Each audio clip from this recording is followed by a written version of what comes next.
Merci d'être resté avec nous. Brutalement, vous êtes pris d'une panique excessive, accompagnée de palpitations, d'étouffements, de sueur froide, d'un sentiment de peur incontrôlable. Si ça vous arrive fréquemment et sans raison apparente, vous souffrez sans doute de crises d'angoisse qui cachent parfois un véritable trouble anxieux. Avant de répondre à toutes vos questions avec notre spécialiste, on va voir ce qui se passe dans notre corps pendant une crise d'angoisse. Les signes physiques dont Michel vient de parler, les palpitations, les sueurs, correspondent en fait à l'emballement du système que l'on dit limbique, celui qui gère nos émotions et notre mémoire. Toute information captée par nos sens fait en fait normalement d'abord escale dans le thalamus. Vous allez voir ça sur un schéma.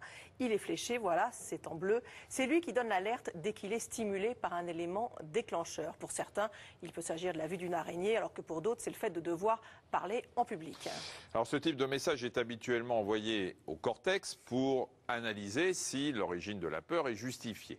Mais en cas de crise d'angoisse, l'information est directement transmise aux amygdales cérébrales, ce que vous voyez ici en rouge. Ces dernières vont...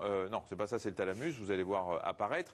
Ces dernières vont alors stimuler les glandes surrénales, voilà, c'est les petites glandes jaunes que vous voyez au-dessus des reins, qui vont produire les hormones du stress, l'adrénaline, que vous connaissez, et le cortisol. Et résultat, tout l'organisme est sous tension, le flux sanguin, le rythme cardiaque, la respiration vont s'accélérer, la transpiration va augmenter et les muscles se contractent, prêts à déclencher la fuite. La durée totale des crises peut varier de quelques minutes à 1 heure, voire un peu plus. Puis le calme revient progressivement, mais souvent il y a une grande fatigue et une certaine émotivité qui vont persister. Alors à quoi sont dues ces crises d'angoisse? Est-ce qu'on peut les apprivoiser? Et surtout, quand faut-il aller consulter? Pour répondre à toutes vos questions, le docteur Alain Braconnier, qui est psychiatre à l'hôpital de la Pitié-Salpêtrière à Paris. Bonjour. Bonjour. Auteur de ce livre chez Odile Jacob dans la collection Poche. Petits ou grands anxieux, voilà, pour tout savoir de cette anxiété. Et également avec nous Sébastien Muliez. Bonjour Sébastien. Bonjour. Alors, ça fait plusieurs années, vous, que vous souffrez de telles crises. La première crise, est-ce que vous en souvenez? Qu'est-ce qui s'est passé? Ouais, je m'en souviens bien. C'était il y a 4-5 ans. Enfin, faut dire avant ça que j'étais déjà dans un moment où je souffrais de grands niveaux de stress. Donc du coup, un jour, j'étais avec des amis et mes frères. Et puis j'ai commencé à ressentir plein de symptômes vraiment bizarres, donc ce que vous en avez parlé. Donc le cœur qui commence à s'emballer, grosse montée de chaleur, champ de vision qui se ferme, respiration qui se bloque. Et du coup, tout ça crée une très grande peur, ouais, parce que... Une peur de quoi? De mourir? Exactement, ouais, peur de mourir. Peur de la crise cardiaque ou peur de... Il y a quelque chose qui avait déclenché ça ou vous étiez en train de parler avec vos potes tranquillement? Non, là je me parlais tranquillement. Comme je vous disais, il y avait déjà des... Oui, vous étiez stressé. Donc ça veut dire que j'avais déjà peur de la maladie, peur d'avoir quelque chose de grave. Vous étiez stressé, mais au moment où la crise arrive, il ne se passe rien de particulier qui puisse expliquer? Alors j'avais un petit peu fumé, pardon, juste avant. Un petit peu fumé de cannabis? Cannabis, ouais, donc ça a déclenché sur le coup. D'accord. D'accord. Et vous avez consulté à ce moment-là ou pas? Pour cette crise-là? Ce soir-là, donc tous ces symptômes se déclenchent. On a appelé les urgences parce que forcément, moi j'étais vraiment terrifié. Et donc du coup, mais sauf qu'arrivé aux urgences, tout ça, il n'y avait plus rien, il n'y avait plus aucun symptôme. Donc, fatigue, comme on le disait, ou pas après? Par contre, fatigué, ouais. D'accord. Et les crises, et on vous a dit quoi aux urgences? Et on m'a dit que j'avais rien, donc que c'était sans doute dû au stress. Donc moi j'avais quand même eu l'impression que j'allais mourir, donc je faisais pas le lien avec le stress. Et du coup après, comme vous aviez tellement peur de refaire une crise, que vous êtes carrément un peu enfermé chez vous? Alors il se passait quand même pas mal d'étapes avant ça. Déjà le lendemain, puis les jours d'après, je continuais à voir des médecins parce que j'essayais de comprendre ce qui m'était arrivé. J'étais persuadé que j'avais quelque chose qui allait pas. Et donc du coup, petit à petit, il y a de nouvelles peurs qui sont apparues. J'ai eu peur de devenir fou, puis peur d'avoir une maladie, puis personne ne la trouve. Donc ensuite, j'ai eu peur de faire une nouvelle crise d'angoisse. Donc j'avais peur d'aller dans des endroits où il y avait du monde. Donc j'ai eu peur d'aller dans les magasins, peur d'aller au cinéma. Donc un vrai cercle puis vicieux, petit à petit, voilà, jusqu'à m'enfermer et puis pouvoir sortir de chez moi. Après, comment vous avez géré ça, mais vous dites que vous avez vu plein de médecins. Il n'y en a aucun qui a réussi à vous rassurer par des explications, en prenant du temps? Non, enfin, j'ai entendu le mot crise d'angoisse, j'ai entendu le mot stress, mais jamais il y en a un qui m'expliquait que c'était les glandes surrénales qui déclenchaient l'adrénaline et tout ça. C'est pas le magazine de la santé partout non plus, hein. Voilà. C'est ça. On va continuer votre histoire, mais on va déjà juste revenir sur un épisode de l'histoire de Sébastien, puisqu'il dit qu'effectivement il avait fumé du cannabis. Vous en fumiez un peu à cette époque-là, de toute façon, hein, pour gérer un peu. Est-ce que c'est quelque chose qui peut déclencher des crises d'angoisse? Oui. Oui, ça peut déclencher. Évidemment, il y a beaucoup de personnes qui ont des crises d'angoisse sans avoir fumé du cannabis, mais c'est vrai que ça peut déclencher, ainsi que l'alcool d'ailleurs. Les deux, disons, produits dont on parle sont considérés comme des déclencheurs de crises d'angoisse. D'accord, parce que comme les adolescents, souvent pour s'apaiser un peu justement, peuvent prendre du cannabis, c'est plutôt quelque chose qui peut déclencher ces crises. Ça peut. D'accord. Pourquoi a-t-on l'impression qu'on va mourir quand on fait une crise d'angoisse? J'en ai souffert pendant 18 mois. Je crois que c'est très bien dit, là. C'est le sentiment de la perte de contrôle. C'est-à-dire qu'on a vraiment le sentiment, hein, soit qu'on va mourir, soit qu'on va devenir fou. Hein. Et au fond, c'est les deux extrêmes de la perte de contrôle dans la vie. Et c'est vraiment ce sentiment de perte de contrôle qui est très associé à ces crises d'angoisse parce que ça vous déborde complètement, ça vous submerge complètement. Hein. C'est comme un tsunami personnel et que au fond, on ne peut rien faire. On est complètement surpris. Hein, et pris par quelque chose qu'on ne maîtrise pas. Et alors là, on se dit, qu'est-ce qui se passe? On va devenir fou, on va mourir. Alors, l'élément qui est souvent associé, c'est que c'est souvent, disons, la source d'une angoisse sur un problème cardiaque. Parce que, au fond, on a des palpitations, on a tout ce que vous avez décrit dans ces manifestations de la crise d'angoisse. Et au fond, le trouble vraiment, il y a la crise d'angoisse isolée. On peut tous en avoir une. Et puis il y a le trouble anxieux que vous avez dit, c'est-à-dire ce qu'on appelle le trouble attaque de panique, le trouble panique. Et ce trouble panique, il est caractérisé non pas tant par la multiplication des crises d'angoisse, même si c'est un critère important, mais aussi par les conséquences de ça. C'est-à-dire que c'est tout le temps on va avoir peur que ça revienne. C'est ça. Tout le temps on va avoir peur de perdre le contrôle. Tout le temps avoir peur qu'il y a quelque chose au cœur ou ailleurs, et que c'est au fond cette préoccupation qui succède à la crise d'angoisse, qui va être la source d'ailleurs de comportements d'évitement ou de manifestations dans la vie quotidienne, qui font vraiment qu'il y a là un trouble. Hein. C'est-à-dire qu'il ne faut pas, je crois, pathologiser toute personne qui fait une crise d'angoisse. C'est quand la peur envahit la vie, quoi, c'est ça. La peur envahit la vie. Par contre, celui ou celle qui ont ces répétitions et qui ont ces craintes perpétuelles, comme vous l'avez très bien dit, là vraiment on est en face d'un trouble. Alors là, c'était de jour, vous étiez tout à fait conscient. Joël parle de réveil nocturne brutal avec sensation d'étouffement, bouffée de chaleur, vertige. Est-ce que ça peut être des crises d'angoisse? Est-ce qu'on peut être réveillé comme ça? Oui, alors là, je crois vraiment qu'un avis médical est important. Bien sûr, il faut éliminer quelque chose d'organique. Ah oui. Parce que ça peut vraiment se confondre avec justement des problèmes cardiaques, avec des problèmes ORL d'ailleurs, parce qu'il y a aussi des vertiges qui sont souvent fréquents, ou avec d'autres problèmes digestifs. Bon.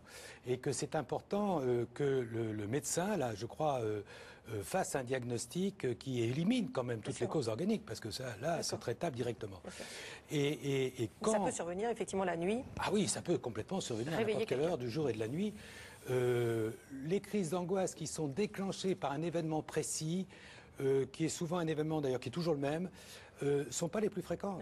Les plus fréquentes sont celles qui surviennent comme ça un peu brusquement. Sur un terrain effectivement stressé. On a beaucoup de SMS rapprochant les crises d'angoisse et les crises de spasmophilie. Alors on nous demande si c'est la même chose. Quel est le lien entre les deux? Alors d'abord, il faut savoir que la spasmophilie, c'est un concept très français. Bon. Qui n'est pas du tout reconnu mondialement. La spasmophilie, c'est... Alors, moi, je crois qu'en effet, il y a des crises d'angoisse qui sont diagnostiquées comme des crises de spasmophilie. Mais inversement, c'est là où c'est un peu compliqué, il y a probablement des manifestations de spasmophilie qui peuvent déboucher sur des crises d'angoisse. C'est là où il y a des liens entre les deux. Mais comme on ne sait pas bien ce qu'est la spasmophilie, il y a des liens possibles en tout cas. Mais attention, toute personne qui a des crises de spasmophilie ne va pas faire des crises d'angoisse. Hein. Soyons aussi très clairs. Et je crois que c'est en effet très important de bien informer là-dessus, parce que ça, c'est vraiment un élément qui rassure. C'est du traitement. Ah oui, c'est complètement. Vous avez, au bout de combien de temps vous avez consulté un psychiatre? Au bout de quelques semaines. Après la première crise? Ouais, après la première crise, je continuais à aller voir des médecins et jusqu'au jour où il y en a un qui m'a dit d'aller voir un psychiatre. Et donc là, j'ai pris un traitement antidépresseur. Qui vous a apaisé? Est-ce que déjà ça avait calmé un peu votre peur de savoir que c'était reconnu par un médecin, que vous comprenez bien ce que vous aviez?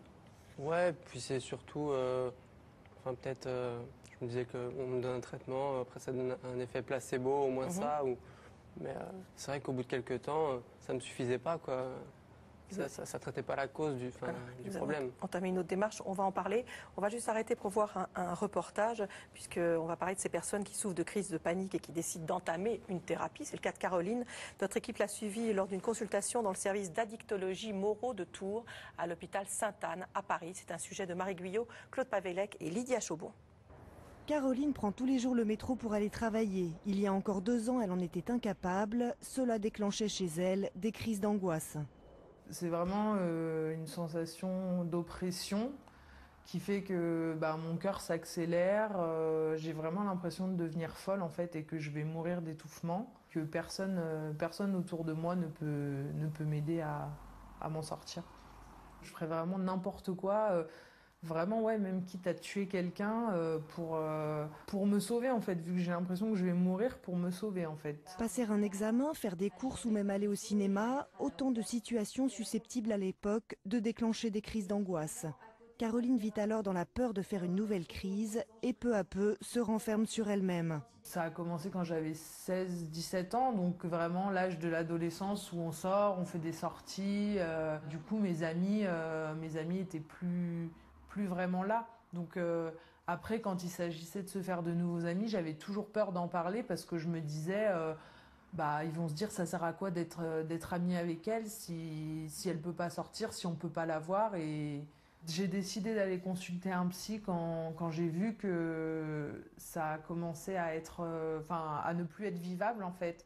Depuis 2 ans, Caroline rencontre régulièrement une psychologue spécialisée dans les thérapies cognitives et comportementales. Au fil des mois, les crises sont devenues moins intenses et moins fréquentes, notamment dans le métro. Maintenant, je le prends tous les matins pour aller à la fac, pour aller au travail. Il n'y a plus de problème, même quand j'ai la flemme, je prends le métro. Alors qu'avant, pour prendre même 2 stations de métro, je restais un quart d'heure en haut de la station, à savoir si j'allais descendre ou pas. Mais tout n'est pourtant pas réglé. Caroline doit apprendre à vivre avec son anxiété. C'est plus vraiment des crises, maintenant c'est des angoisses qui se terminent plus en crise, mais c'est vrai que la sensation est toujours là en fait, la boule d'angoisse qui m'empêche un peu de respirer, elle est toujours là. La thérapie a permis à Caroline d'acquérir des outils qu'elle utilise régulièrement, notamment les exercices de respiration. On y va alors, on inspire profondément sur 3 temps. On bloque sa respiration sur 3 temps. Et on relâche tout. Les exercices dans le cadre de la thérapie sont dans un premier temps des exercices de relaxation, de respiration, dans un second temps de construction d'hierarchie des situations anxiogènes, puis dans un troisième temps d'exposition à ces situations anxiogènes dans un sens gradué, c'est-à-dire de la moins anxiogène à la plus anxiogène. L'une des situations qui reste anxiogène pour Caroline, prendre l'ascenseur. Maintenant, je peux le prendre avec des gens, mais je peux toujours pas le prendre toute seule. Ce qui pourrait être intéressant, c'est que vous construisiez une liste hiérarchique, comme vous l'avez fait pour les autres situations, par rapport aux ascenseurs, peut-être en verre, avec des grillages, sans grillage, pour qu'on puisse gagner encore plus en autonomie et en tranquillité au quotidien. Caroline reviendra dans 15 jours pour une prochaine séance. D'ici là, elle continuera à pratiquer ses Crise d'angoisse qui se manifeste par des nausées depuis environ 1 an. Est-ce que l'hypnose peut lui être utile? L'hypnose peut être utile, mais ce n'est pas quand même l'indication la plus, je dirais, recommandée. Dans ce témoignage-là, il y a un type de crise d'angoisse qui est ce qu'on appelle les troubles paniques et agoraphobie. C'est-à-dire que ces crises d'angoisse sont pour certaines personnes tellement envahissantes qu'elles vont avoir peur de se trouver dans des situations de foule où elles sont surtout coincées. C'est les personnes qui se mettent tout à fait au bord, au théâtre, au cinéma. Voilà. Donc alors, sur ces crises d'angoisse-là, avec agoraphobie, avec peur au fond de se sentir coincé dans une situation X ou Y, c'est vrai que les différentes thérapies sont un peu différentes des thérapies qui sont uniquement centrées sur la crise d'angoisse. Alors l'hypnose peut aider, parce que je crois que l'hypnose aide pour beaucoup de choses, mais ce n'est pas l'indication princeps. Vous m'inquiétez parce que je suis toujours au bord au cinéma. Mais non, mais c'est pas pour ça, vous. Ah, c'est pour les jambes. Les médicaments, Marie demande si prendre un anxiolytique 2 ou 3 fois par semaine quand l'angoisse monte, est-ce que c'est dangereux pour la santé? Alors, il y a 2 traitements médicamenteux, on parle des médicaments là. Il y a 2 traitements médicamenteux, il y a le traitement ponctuel, qui est le petit médicament anxiolytique, que d'ailleurs beaucoup de personnes, surtout quand ils ont des agoraphobies, mettent dans leur poche. Ça les rassure. Et puis quand ils sont trop angoissés, et nous-mêmes nous les recommandons, quand ils sont trop angoissés, on leur dit prenez ça et ça va un petit peu couper les choses. Et puis il y a un autre médicament qui est considéré comme un médicament plus de fond, qui est le traitement antidépresseur, qui est le traitement fait d'antidépresseurs, qui là, en effet, fonctionne sur pas mal de personnes, mais pas sur tout le monde, la preuve.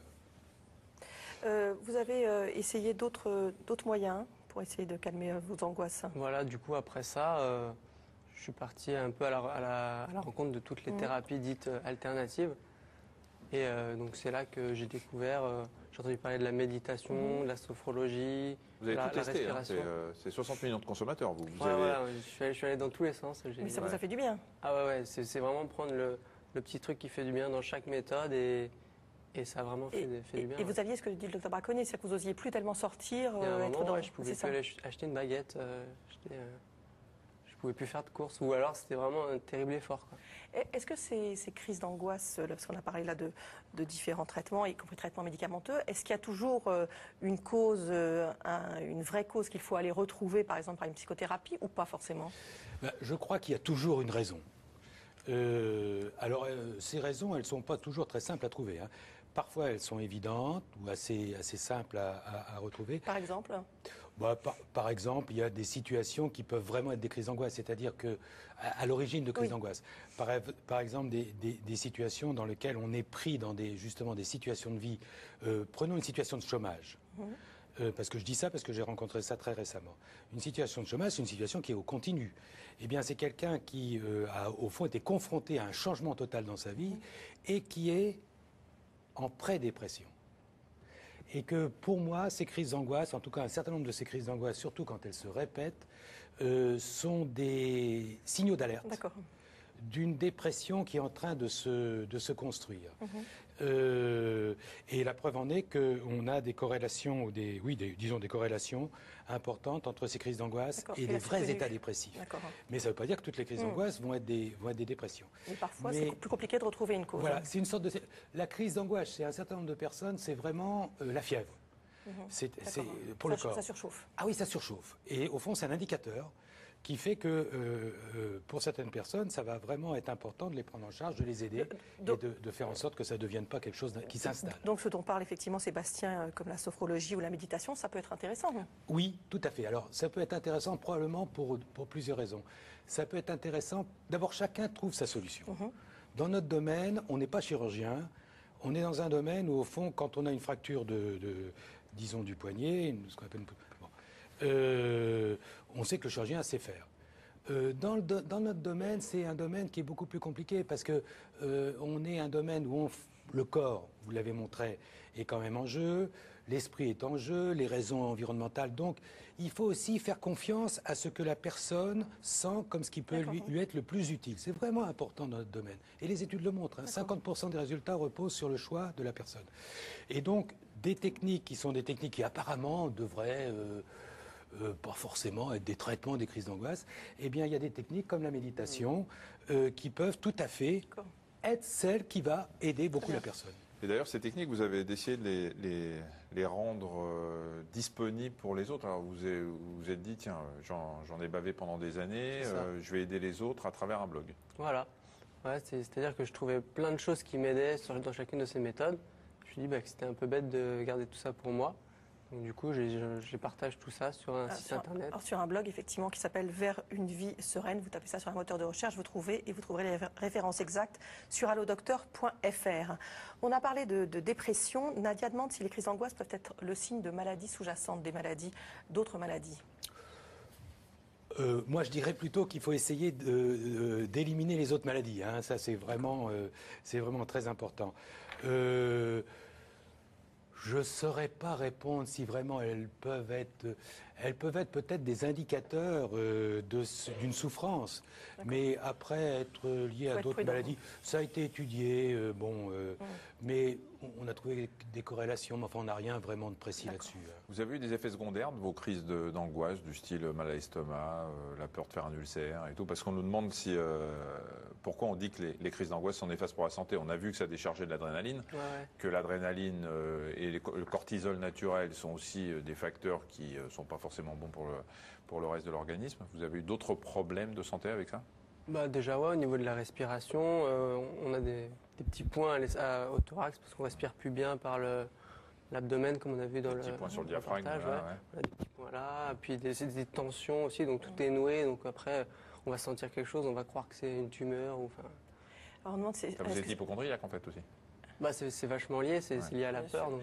Est-ce que ça peut être néfaste pour la santé? Notamment, on nous demande si ça peut provoquer des œsophagites, par exemple. Ah oui, parce qu'au fond, c'est un cercle vicieux. C'est-à-dire qu'on a ces crises d'angoisse qu'on ne contrôle pas. Ça vous stresse.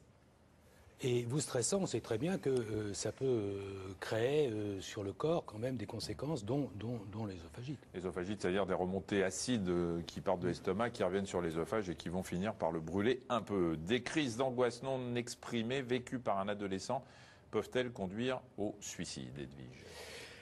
Alors, malheureusement, oui. Là, il y a des études qui montrent d'une part que ces crises d'angoisse sont beaucoup plus précoces qu'on le pensait. Le pic de survenue, c'est entre 15 et 20 ans. Elles commencent donc parfois dès la fin de l'enfance, et puis elles peuvent se poursuivre. Donc on a découvert ça. Et la deuxième chose qu'on a découverte, en effet, c'est que il y a un risque suicidaire plus important. On pensait toujours le risque suicidaire conséquence de la dépression. Et en fait, ces crises d'angoisse, c'était un collègue français d'ailleurs qui a découvert ça, Jean-Pierre Lépine, qui a montré que chez les sujets ayant ces crises d'angoisse à l'adolescence, il y avait des risques suicidaires beaucoup plus importants que chez des personnes qui n'avaient pas ces crises d'angoisse. Donc il faut y être attentif et prendre ça en charge. Il faut y être attentif quand elles se multiplient et quand elles ont toutes ces conséquences qu'on est en train de décrire. Alors, Rennes, en même temps, demande si le fait de parler de ces angoisses, est-ce que ça entretient le phénomène? Alors, on pose une question, puis là... oui, je dirais oui et non. Non, mais c'est une bonne question. Hein. Je dirais oui et non. C'est-à-dire qu'il faut savoir respecter ce que la personne peut en dire. Je crois que ça fait du bien de parler de ce qui ne va pas. Je crois que c'est important d'informer sur ce que c'est ces crises d'angoisse, parce que ça rassure. Mais en même temps, il ne faut pas aller renforcer la personne dans, je dirais, une sorte de rumination. Parce qu'il l'a déjà naturellement, cette rumination sur ces crises d'angoisse. Est-ce que ça va encore revenir? Est-ce que ça va pas revenir? Alors si en plus on lui en parle sans arrêt, c'est sûr qu'on ne fait pas un bon travail. Donc là, c'est vraiment une question de cas par cas, c'est-à-dire que, c'est pour ça que je réponds oui et non, c'est pas d'ailleurs j'en ai pas d'origine normande, mais c'est que, en fait, il faut respecter aussi ce que la personne peut entendre et comment elle prend en compte ce qu'on lui dit.